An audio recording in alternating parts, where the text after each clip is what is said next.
Hey, this is Trent Cotney. This is another industry update, and it's all the safety, HR, and legal news you need to know in 5 minutes or less. I'm at the International Roofing Expo getting ready to do my first panel discussion, but I wanted to get this out to you guys as soon as I could. So, there have been a lot of recent developments as it relates to COVID-19. First, President Biden put out an order that affects federal contractors, okay, and it's important that you understand this. He said that if you are working on a federal job site, that you have to do one of two things. Either you have to show proof of vaccination, okay, and attest to that, or you have to wear a mask and be tested regularly, okay. You can anticipate that there are going to be more and more of these types of mandatory vaccine policies being issued by government authorities.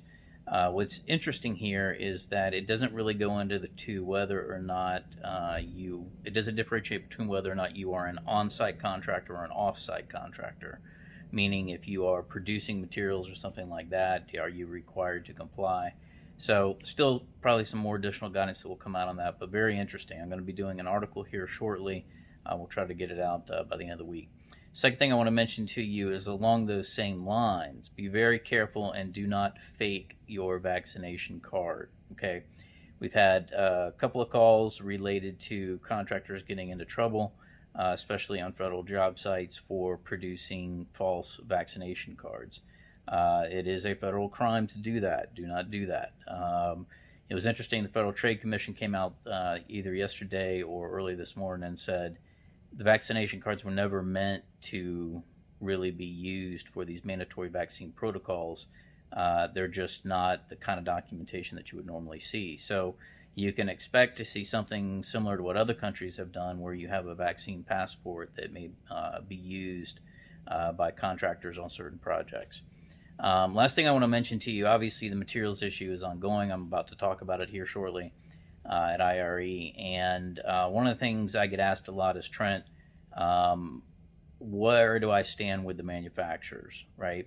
And there's some good players out there, and there's some bad ones.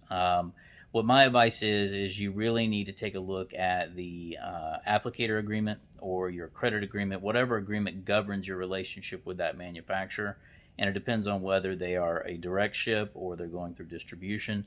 But that kind of sets the stage. There are some issues that fall outside of that with regard to representations that may be extra contractual. But generally, the first step is always take a look at your applicator agreement. Take a look at whatever agreement governs the relationship between you and the manufacturer. If it's direct, and if not, then what are your rights as to going through the chain through distribution? So again, I'm always a firm believer, happy customer, happy contractor. That should be the focus, but that is the general analysis. As always, if you have any questions for me, feel free to reach out, tcotney at cotneycl.com. Go to our website and go to our shop, shopcotney.com. Stay tuned for more. I will try to get another industry update here in the next week or so if I hear anything that's big and needs to get out there. So appreciate you guys. Thank you.